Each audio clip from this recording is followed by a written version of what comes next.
And then last but certainly not least, Ben Portnoy from the state. Really appreciate Ben taking some time here to talk about South Carolina and all the work Shane Beamer and company are doing there with the transfer portal. This is going to be potentially the surprise team, not only in the SEC, but the country next season, the way they have been able to upgrade their roster with 2 cycles of recruiting, 2 cycles of transfer, including a former Heisman Trophy contender, 5-star quarterback, the game's most important position. That can turn over your complete team in a single offseason. So credit Shane Beamer and company for managing to pull that off. And here's Ben Portnoy breaking it down with us. We're pleased to be joined by Ben Portnoy, who covers South Carolina for the state newspaper out of Columbia, South Carolina, of course. And you give him a follow at bportnoy15, which can be found in the show notes. Ben, thanks for joining me. I really appreciate it. Yeah, Mike, happy to be here. Really appreciate you reaching out and having me on. Yeah, well, I mean, it's an exciting time to be sure to be a Gamecock fan after the Duke Mayo Bowl and just the bashing they gave the North Carolina Tar Heels. And, of course, that came after some big pickups in the transfer portal from Oklahoma. And now we got 4 new members of the Gamecocks. And that's really what I wanted to have you on about. You just wrote for the state here on Wednesday what South Carolina's transfer portal additions mean for the Gamecocks. Before we get into each individual addition here, how big do you think this transfer portal could be for South Carolina to kind of close the gap in the SEC East there? Yeah, I think that, the lifeblood of programs is still going to be high school players. That's where you build depth. That's where you build, you can plug holes, but, you build that sort of large scale, I guess, for lack of a better term, organizational depth. And that's still a, 2 or 3 or even 4-year process. But I think what the transfer portal does, and especially at South Carolina, a place where, look, South Carolina's signed some elite recruits, Devion Clowney in 2008 or 2009. I can't remember the year now. But, they've signed 5-star guys in the past couple of years, just in Jordan Birch and Zach Pickens as well, that were, top 10 recruits in the country. So, they've signed some elite guys, but not at the same scale as, the Georgias, the Alabamas, the even Floridas, you could argue too, and schools like that. And so, for South Carolina, the transfer portal opens you up to be able to bring in guys who are, one, instant impact guys, but, guys that sort of fill that void of where, you may not have quite the same kind of star power that some of those other programs do. And it allows you to sort of, I guess on some level the playing field. And I think for South Carolina, it's been a really crucial part of what they've done. I mean, they brought in 9 or 10 transfers last year, and that, went a long way. I mean, about 6 to 7 of those guys ended up being impact players. One player didn't, Karan Prunty didn't end up playing at South Carolina last year. So I guess we can count it as 10 out of 9. So, a 6 out of 9 hit rate is one that I think most coaches in America will take. And, they're hoping for something similar with this group of guys. Yeah, so that's something you also referenced in your recent article for the state, just South Carolina and their utilization of the transfer portal last year. What is it about Shane Beamer and company that they're so successful in landing these transfer portal guys? Is it playing in the SEC? Is it coming to a roster that could certainly use the help? What is it if you had to put your finger on it? Yeah, I think it's a combination of things. I mean, I think that, Shane Beamer is a guy that, connects well with players. I think that kind of permeates down on into his staff. There's some guys on the staff who I think are really, really good recruiters, and I think it goes a long way. And, South Carolina's in the process of, finishing with a top 20 or 25 class in the 2022 class. And, they feel pretty good about where they might be in the 2023 class as well next year, this time next year. So I think that they've got guys that connect well with prospects. I think that, it's still – look, South Carolina overachieved this year. They ended up 7-6, and that's a big deal. But at the same time, I think that this is still a roster that has needs and is still, like I said, kind of building that depth. And I think that, you can still sell playing time with guys, I think, pretty easily with this roster. And, South Carolina's gone out and gotten guys that I think will make a difference and quickly. And I think that, like I said, it's a combination of, playing time, it's roster construction, it's, the personalities. But I think just generally speaking also, I think people just trust Shane Beamer. I think, I was talking to Austin Stogner, who's the tight end from Oklahoma, who's transferring to South Carolina, I guess a week or two ago. And he was saying that, he said straight up, he's like, there's nobody in college football I trust more than Shane Beamer. And like, to hear guys say that, I mean, I know there's a lot of, you know, cliches and whatever else you want to hear in college football, but like you hear that from more than just one person, and I think that goes a long way, and it tells you how people view a guy like Shane Beamer in the business and in the college world of college football, and I think that that translates with recruits. Well, yeah. So you talk about Stogner. I'm glad you did because I wanted to ask you about him and Spencer Rattler, of course. How much buzz and juice did that give this program? And I know fans, it's short for fanatics, but I mean, my goodness, I'm hearing some Gamecocks thinking, this could be their rise in the SEC, and maybe they'll be the ones that surprise everybody and make it to Atlanta next season. And it's going to come, if that comes, it's going to be because Spencer Rattler is just an elite player. So, how much buzz and momentum does that give the program with just those two additions?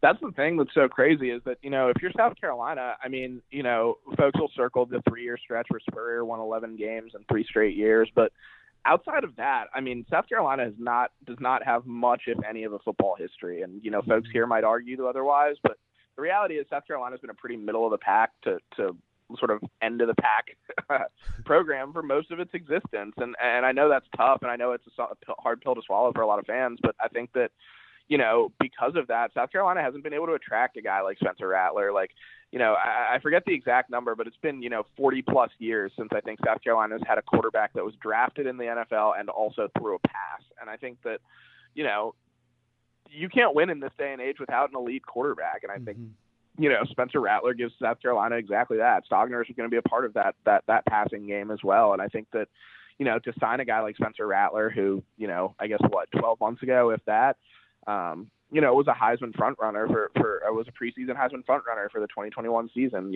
6 months ago even, or 5 months ago. And so I think that, it gives South Carolina some instant credibility. I think it gives them some national attention that they wouldn't get otherwise. And, this isn't, like I said, not a program that generally operates in the national, under the national microscope. And I think that, if you're South Carolina, one, that's something to relish, but, whether Spencer Rattler plays well or whether Spencer Rattler plays terribly, like, people are going to watch. And I think that matters, and that matters as far as moving forward as well. Now, shifting gears to the 4 guys South Carolina just added here, what can you tell us about starting with the running back Christian Beal-Smith from Wake Forest? What do you know about him?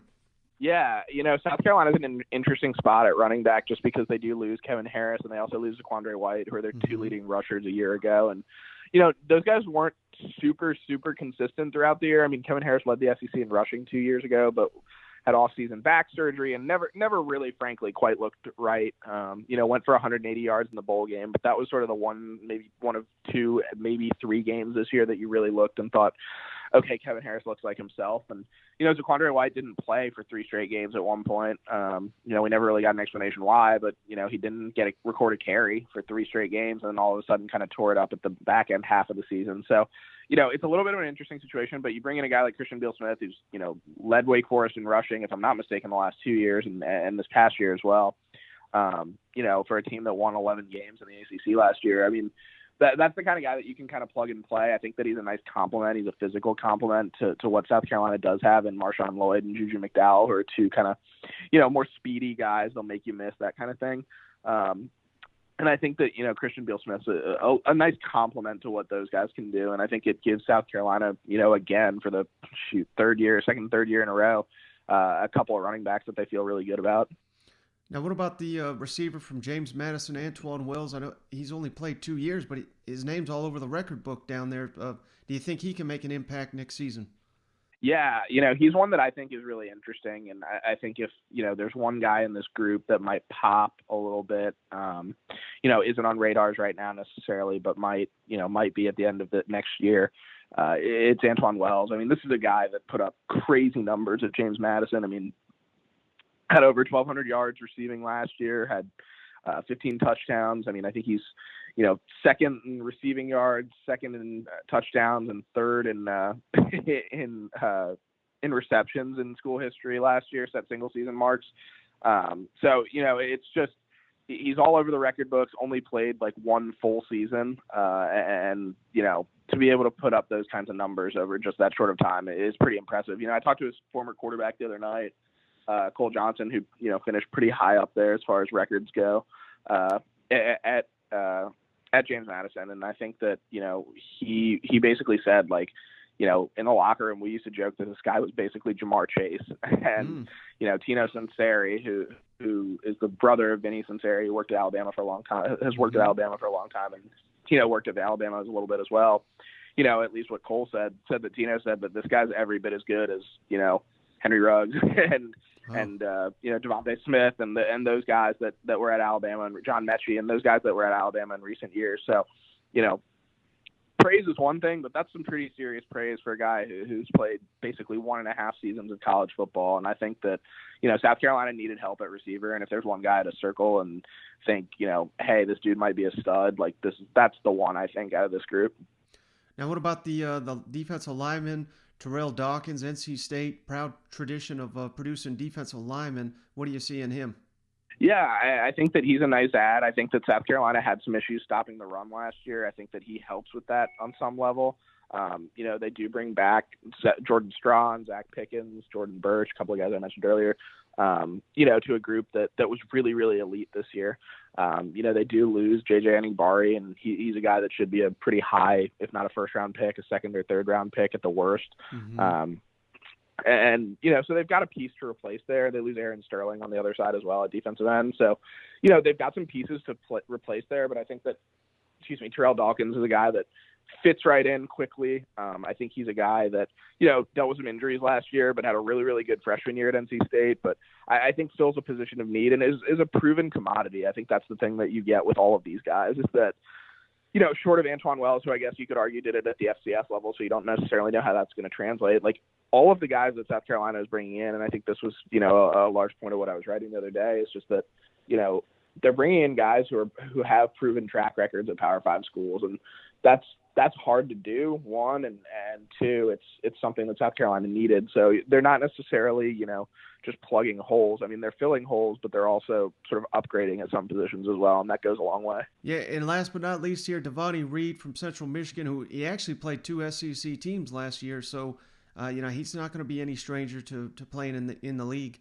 Yeah, definitely, and he's a guy that I think folks here are really excited about. I mean, he's got 1 year left to play, if I'm not mistaken, and had over 200 tackles at Central Michigan. I mean, that's a lot. That's a guy who's flying around the defense, and it's a good Central Michigan team. Obviously, it sort of had a little bit of a spark under Jim McElwain and got a little bit better. And that's a fit that I think South Carolina needed. I mean, the Gamecocks lose Jalen Foster, an All-American at safety, and I think the thought is that Devontae Reed can slide right into that spot alongside R.J. Roderick, who's announced that he's coming back as well. So, you throw in those two guys with Tyrese Ross, who's a Washington State transfer from last year, who didn't totally crack the lineup this year, but is a guy that I think is right there on the surface that could be a nice complementary piece as well next year. So, I mean, South Carolina's in a position where they've got a couple of safeties who could be really, really good, and I think Devontae Reed is every bit that. I mean, he's played a ton of games, he's made a ton of tackles, and I think that's what South Carolina was hoping for there. And last thing for you, Ben, I just wanted to get your thoughts on this because I know this is going to be a topic there in Columbia all off season, but of course you just added Spencer Rattler from Oklahoma. The Gamecocks just signed 2 4-star quarterbacks, Tanner Bailey and Braden Davis. What do you think they're going to do now with DeCarrion Joyner, MVP of the Duke Mayo Bowl, and don't forget Luke Doty, who he had a ton of buzz before he got injured. So South Carolina went from having to start a GA under center to now having 5 talented players back here. How do you think that all shapes out? Yeah, I mean, I think that DeCarrion Joyner will still get a little bit of a run at quarterback, probably as a change of pace type deal, but I don't see that sticking. My guess is he'll be a receiver next year, and he'll be back at receiver, and that was kind of a one-game deal. Luke Doty is a guy that, honestly, I actually think that the Spencer Rattler coming in ends up being the perfect situation for Luke Doty, because I think the thing that people forget is that, Luke spent a couple of games at receiver his freshman year. He played some quarterback, but was thrown into a kind of a crappy situation with sort of the end of Muschamp and, guys leaving and, an offensive line that wasn't quite there and just a lot of issues there. And I think that when you look at that kind of thing, this year he was injured most of the year as well, had the foot injury that held him out for the start of the season and then ended his season a few weeks into it. So I think that, the thing that Luke Doty's never really had at the college level, and I think the other thing people forget too, is he only played quarterback full time I guess his last 2 years of high school, if not his last 3, but he was only a full-time quarterback briefly in high school. And so, Luke hasn't ever really had that year to just strictly develop. And I think it's something that would go a long way. And I think he's still a really talented kid. He's a really athletic kid, can throw the ball better than I think most people realize. But he's a guy that I think can be a really good player. I just think that he needs a little bit of time. And I don't, calling him a project's probably, that probably comes off like a poor connotation or whatever you want to call it, especially, when it relates to quarterbacks. But I don't think it's that far off. I mean, he's a guy that I think can be really good. And I think being able to sit behind Spencer Rattler is, something that would be really good for him. Now, how the rest of the quarterback room shakes out, we'll see. I mean, I think that anytime you have that many quarterbacks in this day and age, you might lose someone here or there. Colton Gauthier is also there as a 3-star guy. He was the highest rated guy in the class last year. In between Muschamp and Beamer. So, how do you keep all those guys on board? I don't know. I mean, is it fair to assume that there's probably some attrition? Yeah, that's, sort of the nature of the beast at this time. But, right now, South Carolina's in a really good spot. I mean, at this point last year, in early January, South Carolina was down to 2 scholarship quarterbacks. And they ended up they had 4 different quarterbacks win games for them this year. And I think South Carolina sent out some notes today, and I think that's only the second time in history that's ever happened, at least that's been recorded. So it was kind of a mess under center this year, but I think they're in a really good spot right now, and I think they've got some guys that they really like. And Braden Davis and Tanner Bailey, obviously freshmen, gives them a chance to redshirt and kind of get on campus and get going. But I think South Carolina feels really good about where they're at quarterback right now. All right, he's Ben Portnoy. Give him a follow at bportnoy15. Covers South Carolina for the state newspaper. Thank you so much, Ben. I really appreciate you. Yeah, Mike, thanks for having me. I really appreciate you having me on. This was really fun. All right, so thanks again, Ben, for joining the show. And you can find the article that we referenced, his latest article for the state. Put that in the show notes. Give him a follow. Give Tony B a follow. 2 of the best in the SEC. Yeah, I cannot thank them enough for joining the show. But hey, that's going to do it for this episode. And as always, if you haven't done so already, I know we're going into the off season. Things are slowing down. I'm working overtime here to get daily episodes out that are still entertaining. I don't know how much longer we're going to be doing it this way, but hey, this is my only source of income now. So I got to keep pumping out the content. Very appreciative for these guests for coming on the line. But I'd be very appreciative of all of you if you give me a 5-star written review on the Apple Podcast app, and we'll give you a beer koozie free of charge just for doing that. Just mail those on over to that secpodcast@gmail.com. That is also in the show notes. And now finally, for all these people that reach out to us and say, hey, I don't got an Apple product, how can I help the show? Head on over to Spotify. That's free, and we're looking for 5-star reviews on the Spotify app. You do that, again, send that on over to that secpodcast@gmail.com, and we'll send you a beer koozie free of charge. We got all 14 SEC teams represented. So that's just our way of saying thanks for those reviews, because we really do appreciate each and every one of those. That really helps the show grow. But that's enough of me begging and pleading here. I'm going to cut this thing off, and we'll catch you on the next one.